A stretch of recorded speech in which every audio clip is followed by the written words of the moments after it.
Hello and welcome. This is Chay Hofileña and this is your 6 p.m. wrap. The Philippines' first ever homegrown microsatellite, Diwata-1, blasts off to the International Space Station. The Atlas V rocket lifts off from Cape Canaveral Monday night, Florida time, or Tuesday morning in Manila, carrying the microsatellite and the Cygnus resupply mission.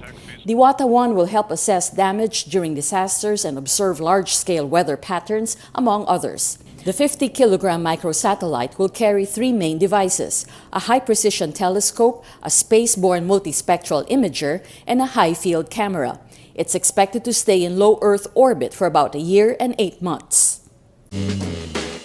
The Islamic State of Iraq and Syria, or ISIS, claims responsibility for the Brussels attacks that left at least 35 people dead and over 200 injured. In a statement online, ISIS vows, quote, "dark days ahead for states fighting the jihadists." Belgian authorities say the manhunt for two of the suspects continues. They're also searching for a third suspect whose bomb failed to go off at Zaventem Airport. Officials say at least 14 died at Zaventem, while around 20 died in a subway blast near the European Union headquarters. This comes after the arrest of Salah Abdeslam Friday, the prime suspect in the Paris attacks last November. Follow Rappler.com for continuing updates. The Commission on Elections says 38.5 million ballots have already been printed. That's 69% of about 55 million ballots. Comelec Commissioner Christian Lim says ballot printing is expected to be completed no later than April 25. Lim adds new voting hours are being proposed. Instead of starting at 7 a.m., voting will start at 6 a.m., but closing time is still at 5 p.m.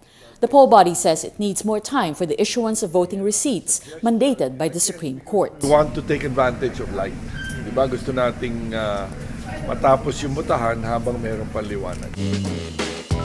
The National Economic and Development Authority says Philippine imports surged to their highest growth in 5 years.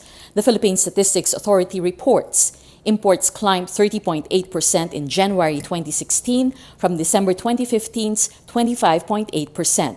Socioeconomic Secretary Emmanuel Esguerra says this indicates investor confidence in the country remains high. China, Japan, and the United States are still the country's top sources. Esguerra adds 10 other Asian economies slid in imports except the Philippines. South Korea, Singapore, and China experienced the steepest drop. The U.S. presidential race shifts west as voters in Arizona, Utah, and Idaho hit the polls. The Brussels attack changed the tone of the campaign as Republicans Donald Trump and Ted Cruz bashed President Barack Obama's foreign policy. Pre-election polls showed Trump ahead in Arizona, the biggest prize with 58 delegates, while Cruz leads in neighboring Utah, a predominantly Mormon state. On the Democrat side, pre-election polls show Clinton leads in Arizona, boosted by Hispanic support.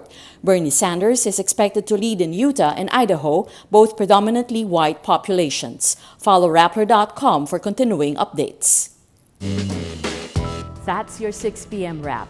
Watch our updates daily at 12 noon and 6 p.m. I'm Chay Hofileña. Remember, tomorrow begins today.